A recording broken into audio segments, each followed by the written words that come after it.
Good afternoon.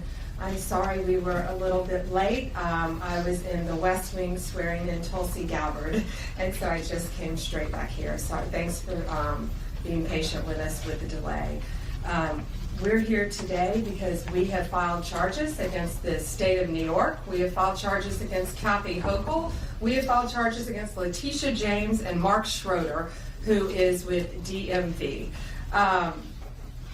This is a new DOJ, and we are taking steps to protect Americans, American citizens, and angel moms, like the mom standing right behind me, who you're going to hear from in a moment. New York has chosen to prioritize illegal aliens over American citizens. It stops today. As you know, we sued Illinois, and New York didn't listen. So now you're next. Millions of illegal aliens with violent records have flooded into our communities, bringing violence and deadly drugs with them. With me today, I'm so proud to be joined by Tammy Nobles. Tammy is an angel mom.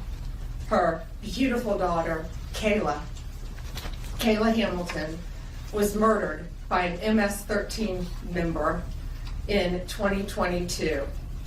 Kayla had just turned 20 years old,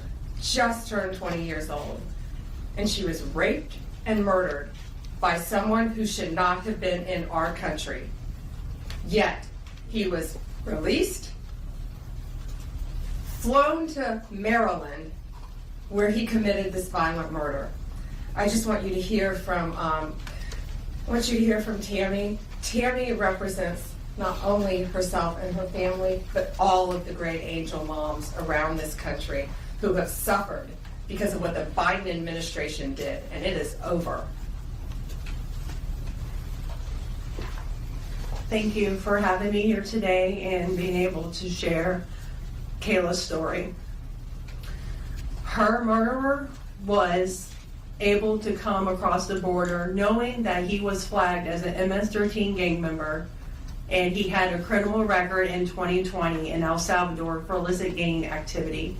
He came over as an unoccupied alien child, saying that he was afraid of gang activity in his country. Health and Human Services called him a nice boy, and he showed age-appropriate behavior. That fell so wrong when he murdered my daughter. He ended up in Maryland, where he was able to rent a room in the same mobile home as her. We thought it was a legit company that were renting out these rooms, but it turned out that it was another illegal immigrant who owned these mobile homes, and he knew Walter from El Salvador. He knew him and allowed him to rent a room with my child. Kayla just turned 20 years old 3 days before she was murdered. Her murderer was only living there for 5 days before he viciously strangled her, raped her, and left her on the floor like trash and robbed her of $6.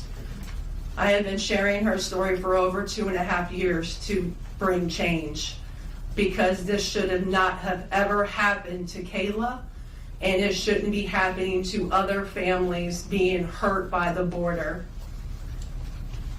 Homeland Security did not do their jobs. They did not check his background. You know, they did say that he was processed. So if they processed him, they knew that he was a gang member and still allowed him here. Health and Human Services did not verify the sponsor and allow him to go with the sponsor that they don't even know if it was his cousin or his aunt. And he was able to leave the sponsor's house to go live wherever he wanted.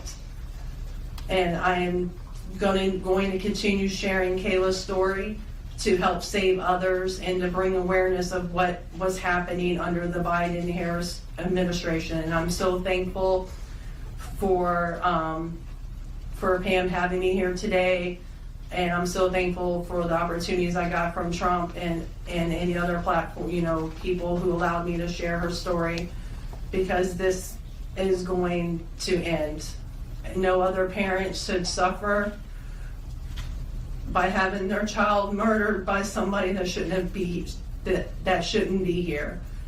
And I'm gonna continue, sharing it, and for Kayla, and also for others. Thank you. And it's my understanding that he also admitted to other murders, correct? Multiple murders. He wrote a letter, and was intercepted in jail that he committed 4 murders and 2 rapes. And that's who we were letting walk into our country. And that's why President Trump has directed this to stop. And if you don't comply with federal law, we will hold you accountable. We did it to Illinois, strike 1. Strike 2 is New York. And if you are a state not complying with federal law, you're next, get ready. And the great men and women of law enforcement are standing behind me today. We have FBI, DEA, ATF agents. They put their lives on the line every single day to protect us. And what New York has, they have green light laws, meaning they're giving a green light to any illegal alien in New York where law enforcement officers cannot check their identity if they pull them over. Law enforcement officers do not have access to their background. And if these great men and women pull over someone and don't have access to their background, they have no idea who they're dealing with. And it puts their lives on the line every single day. Violent criminals, gang members, drug traffickers, human smugglers will no longer terrorize the American people. And that is why we are here today. You will be held accountable if you do not follow federal law. It's over, it ends, and we're coming after you. Questions? We have time for a few questions. David Spott with Fox News. Madam Attorney General, thank you and welcome to the Justice Department. Thank you. I have a quick on-topic and a quick off-topic Sure. question. On-topic, in your executive order or in your orders on the first day you were here, you talked about working with the Justice Department, or these sanctuary cities, as you say, will be Yes. punished. Today you're putting people on notice. Right now, we're just lawsuits. Is this going to go further? What kind of punishment are we talking about? Is there any grounds to charge individuals, charge politicians? How far is this going to go? Well, we're going to see what they do next, David. We have sued them all. We've personally sued the governor, the Attorney General, Letitia James, and Mark Schroeder with DMV because he has the green light laws. So what they have to do, they have to start complying with federal law. If they don't, we're going to appeal it, and we will win. They have to comply with federal law. Did you have a second question? I did have a second off-topic question in this regard to the judiciary. Today, Elon Musk, who has enormous influence in the Trump administration, posted on X, quote, "There needs to be an immediate wave of judicial impeachments, not just one." As the Attorney General of the United States, how do you respond to that? Should the process work out in the courts before we talk about judicial impeachments? I mean, these are just TROs now at this time. Shouldn't these just play out? Yeah, I haven't seen Elon Musk tweet. He is a friend of mine. He is a great man. I think he's very frustrated with what's happening in our federal government. You know, at USAID alone, they're giving out billions of dollars that should not be distributed. We're going to back him up. You know, we work our whole lives in this country, and we all pay taxes in this country. And for people to find out that $2 million is going to Guatemala for sex changes is outrageous. And we're going to back up Elon Musk every way we can. That includes lawsuits against these people who are doing that, and we will be successful. Do you have concerns about judicial impeachments? That's not going to happen now. We're going to look at everything. We're going to follow the law right now. We're going to follow the process. These are federal judges with lifetime appointments, but they will be struck down ultimately by the Supreme Court of the United States if the appellate courts don't follow the law as well. Alana Richard with the AP. Hi. Hi. I also have an on-topic and an off-topic. Sure. First of all, can you just briefly walk us through what the legal claims are you're making in this lawsuit? Yeah, absolutely. So the green light laws are that this is what the green light law says. It's a green light to illegal immigration, which says they can comply. That law is unconstitutional. They can't do that. And what they've done is they have a tip-off provision that requires New York's DMV commissioner to promptly inform any illegal alien when a federal immigration agency has requested their information. So think about the men and women in law enforcement behind me. That's basically, that's not a basic, it's tipping off an illegal alien, and it's unconstitutional. And that's why we filed this lawsuit, and that's why we charged Mark Schroeder too, because he runs DMV. Oh, I'm sorry, you had a second question. Yeah, my off-topic question. I wanted to ask about Mayor Eric Yes. Adams' case. As of at least a few moments ago, SDNY still has not dropped that case. Have you or other DOJ leadership spoken to the acting U.S. Attorney and SDNY since the memo was sent earlier this week? And what will you do if she refuses to drop the case? I have not spoken to her. I know our acting DAG, Emil Bove, has spoken to her, and Chad Mizell may have spoken to her, but that case should be dropped. It was done at the directive of Emil, so that case should be dropped. I did not know that it had not been dropped yet, but I'll certainly look into that. Reagan, Daily Caller. Hi, how are you? Tom Homan suggested this week that someone from within the FBI may be leaking information about the ICE raids, and that such could be putting officers' lives at risk. Has the DOJ gotten any closer to determining if these leaks are coming from within the FBI?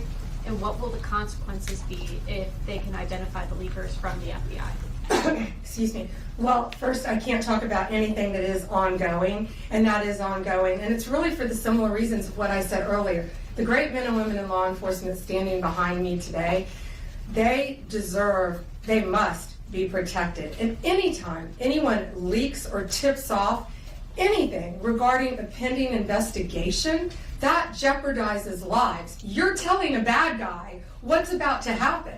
It could jeopardize the lives of all the men and women in law enforcement. We will not stand for it. We will find you. We're going to investigate it, no matter what agency it came from. We don't know for certain. We have an open investigation, so I can't talk about it in detail, but we will do everything in our power to hold you accountable, and it is a crime, and you will be prosecuted when we find you. I got set for one more. Alana Austin, Newsmax. Hi, Madam Hi, Alana. Attorney General. Thank you so much for your time. I was also interested in hearing specifically what the interactions have been like with Mayor Adams. And I know he has a little bit of a different tone than some of the other Democrats out of the Empire State. And then also Denver Mayor Mike Johnston, because before the President Trump went back into office, he had issued some words about a potential standoff and then walked that back. So I was curious to see what things have been like out of New York City and Denver officials. Yeah, well, we're hoping that in New York, Mayor Adams is going to cooperate with us with the sanctuary cities and the illegal aliens. And has the mayor in Colorado been cooperating? Do we know? I believe he might have now. Yeah, I believe Colorado is now cooperating. That's what we want. We don't want to sue you. We don't want to prosecute people. We want people to comply with the law. This is very simple. An MS-13 member murdered her daughter. That's happening throughout this country. We have one angel mom is too many. And we have angel moms throughout this country who should not be going through this. Comply with the law. This is the last thing we want to be doing. We want to be out there, all of us, fighting violent crime. Yet we're fighting illegal aliens, and that ends, and it's going to end today.